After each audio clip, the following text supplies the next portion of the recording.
So let's start our journey by learning the basic functionalities of the ChatGPT tool. We're going to start off at chat.openai.com. If you don't want to type it out, the link is in the description below. Now, if you already have an account, you can just go ahead and log in. If you're brand new to ChatGPT, click on sign up and it's free and super fast. And once we're in, welcome to ChatGPT. Now, the interface. The actual look of the program is easy and intuitive to use. But with that said, we're going to go through everything so you feel comfortable from the very beginning on how to use this tool. The first thing we're going to do is move to the upper left corner and see that there are two different versions of ChatGPT. We have 3.5, which is the free version, and then we have 4, which is the premium version. Now let's start off with the free version. The free version will allow you to do pretty much anything in text format. You can generate massive amounts of content, get suggestions for your website, such as what colors to use, what to write on your landing pages, etc., etc. You can, in an instant, create emails that are personal for your newsletter. You can get suggested brand new recipes, learn how to write and design your job application letters, and pretty much learn anything that you're interested in learning. Basically, if it's in the text format, the free version of ChatGPT is capable of achieving that job. ChatGPT 4, however, is a significant upgrade. It's smarter, more accurate, and has a longer memory and more effective algorithms, which makes it much better at almost everything versus ChatGPT 3.5. Not only that, but ChatGPT 4 has access to internet, which means it's not limited to its trained information, but can give you current up-to-date information as well. It can also see images that you upload and answer questions that you may have about them. It can create brand new images from text alone, use plugins to create charts and transcribe YouTube videos, and have voice conversations with you to get direct voice-based translations to almost any language in the world.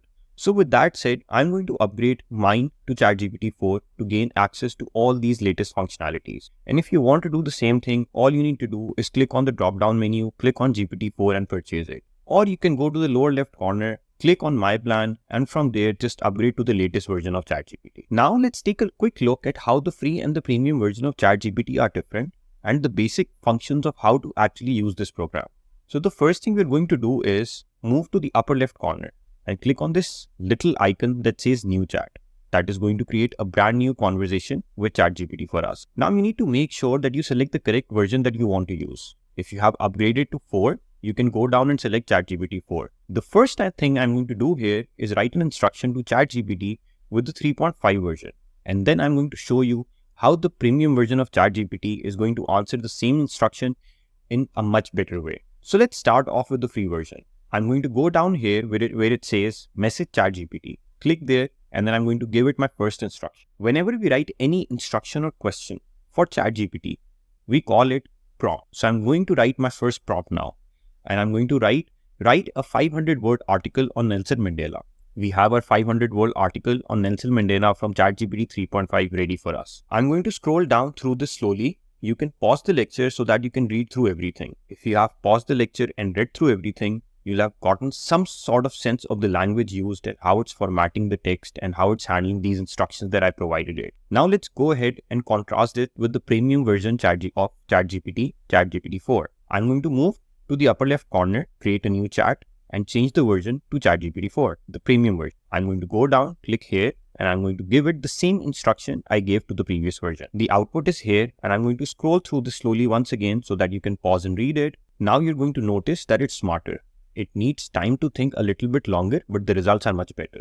You'll notice that the language that ChatGPT is using is a lot more human and a lot more in-depth.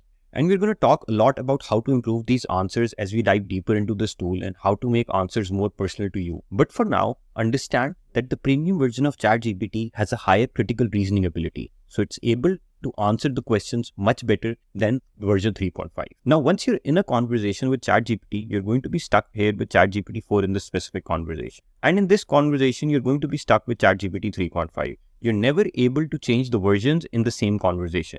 If I try to change this to 4, it will automatically open up a new chat. And in order to navigate between different conversations, I just need to click on them. Now, there's a lot of customizations you can do beyond just continuing having the conversation. If I like the result I got, but I want to change the result slightly, I can change the input prompt I provided, aka the instructions. By hovering my mouse over, you'll see the pen appearing right here, and I can click on it and then I can change my instruction. So let's say that I change it to 200 words instead of 500. Now I'm going to click on Save and Submit. and that is going to change ChatGPT's response. And we have a different result from ChatGPT this time with a 200-word article instead. Previous instruction and the previous result in this case are not lost though. If you look down, just below my name here, you'll see that there is a 2 out of 2. By clicking on the left arrow, I can access the previous instruction that I wrote and hence the previous response from ChatGPT. And then I can go forward again and get the latest instruction and the latest response. Now, if I don't like the response generated from ChatGPT, but I actually like the instruction, the prompt that I provided, and I just want a different response altogether from the same instruction set, what I can do is I can go down to where you see all these different commands and I can go to the farthest right and click on regenerate button. If I click on this one, it will apply this very same prompt once again and ChatGPT will simply give me a new response to the same instructions. And here is the new response. Now, once again, the previous response is not lost. If I go down below the response of ChatGPT, you will see once again it says 2 out of 2. If I click on the left arrow, I can access the previous response to this prompt that I wrote. And then I can access once again the latest one if I want. So in this way, you can keep changing your instructions and keep regenerating the response from ChatGPT, but you'll still have the history of whatever ChatGPT and you have talked about historically. And while we're going to dive deeper into this later, know that when we move over to our instruction, the prompt and change it, this is called iteration. We are iterating through our prompts to come up with a better input for the model. One more thing you will notice is that when you click regenerate, ChatGPT is going to ask you if this was a better or a worse response. It's not important that you answer, it's just that for training of the model so it can get better in the future based on your human response. Now there are a lot more functions that we can use in the chat itself. The first thing we can do here is we can copy the article if you really like it. By going down to different commands down here, this is the copy to clipboard. If I click here, everything is copied. I could go ahead and paste it whenever I want, wherever I want to paste it. Now, preferably in a Google document or something similar. If you're having a really good conversation and you want to share the entire conversation with someone because it has a lot of insights, you can move over to the upper right corner here and share this chat. You'll have two different options. You can share the chat anonymously or you can share it with your own name.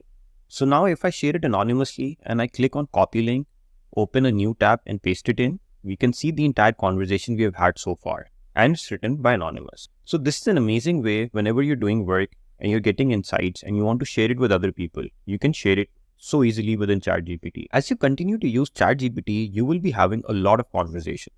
All of those conversations are going to end up in the sidebar here to the left. I strongly recommend that you do proper housekeeping from the beginning. That is, you give each conversation you have a proper name that shows what the topic is about. By always understanding what the topic is about, you can refer back to them later on. And you can also continue important conversations that you had previously. So for example here, if I want to give this conversation a name, I can click on the 3 dots. I click on rename. I'm going to call this testing ChatGPT 4. And then I'm going to go down, click on this one and 3 dots, rename. And I'm going to change this to testing ChatGPT 3.5. So this is what these conversations were about. And we have just been trying out different versions of ChatGPT, so I named them accordingly. We're going to keep doing this so you can get an idea of the importance of naming your conversations correctly. So when should you be staying in the same conversation and when you should be creating a new one? The short answer is one topic per conversation. In other words, you should stay in the same conversation if you're talking about is a relevant topic where the context is relevant and the topic is the same. So if I were to do more tests specifically for ChatGPT 3.5, I would continue doing the test in that same conversation. On the other hand, if I was doing those same tests for ChatGPT 4, I will go to the ChatGPT 4 version conversation that I've specifically created for that task. However, if I wanted to have a conversation about Nelson Mandela, then I would create a new dedicated chat to talk about him. And in that chat, I will only specifically talk about Mandela. One topic per conversation. If you have a conversation with ChatGPT about the benefits of being vegetarian, and then you start asking for recipes in the same chat, ChatGPT is going to focus on vegetarian recipes. This is very important. ChatGPT remembers the context in each conversation that we have with him. So keep that in mind when trying to decide whether to start a new conversation or continue in the same one. As you're having conversations and you want a cleaner design so you can focus on them, you can just go ahead and move to the left and click here where it says close sidebar. That is going to close the entire sidebar so you can focus on the conversation alone. Now let's open up the sidebar once again and dive a little deeper. Let's go down and click on our name here at the bottom and we're going to get multiple different options here. The first one is my plan. By clicking on my plan, you'll get to see your subscription if you have one. You can also manage your subscription. It's 20 USD per month for now.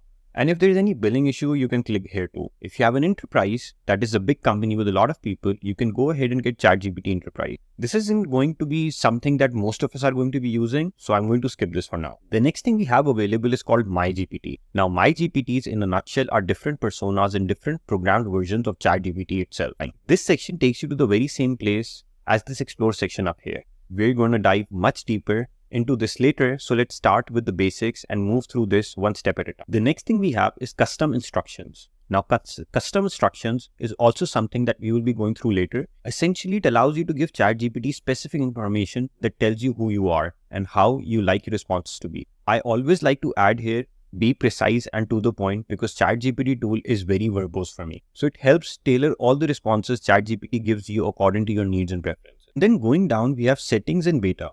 The first thing is, in the general section is the theme, which means how you want your ChatGPT design to be. It can be light, it can be dark. Use what you like. We can also go down and click on clear all chats. If I click here, that is going to delete all the chats that I've ever had on the left. Now, this is why it's important to do good housekeeping from the beginning and name your conversations according to the topic, because otherwise you're going to have hundreds of conversations here and eventually you're going to need to just delete them all because they weren't labeled properly. Moving to the left, we have the beta features, and this is going to allow more functionality to ChatGPT. What we have here are plugins. Now we can activate them from now on here. A plugin is just an extension that gives more functionality to ChatGPT, and we will dive into it later. Essentially, with plugins, you're going to learn a ton of amazing things, such as how to create audios from text inputs alone. So what exactly is ChatGPT? Basically, ChatGPT is a type of computer program known as a language model. It understands human language and can generate text just like a person would. How to create videos from text inputs, how to translate.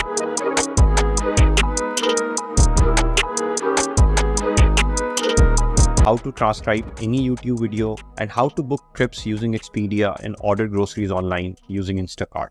Moving down to controls, first we have chat history and training. In order for the conversation to actually work well and have one topic per conversation, we want ChatGPT to remember what we have been talking about so that it can take context into account and we can have more meaningful and in-depth conversation. So I strongly recommend that you keep this activated. It also means that OpenAI, that is ChatGPT's company that made it, is going to use your information to teach ChatGPT more tricks. In other words, learn even more information. If you're an enterprise user, this is something that you can opt out of.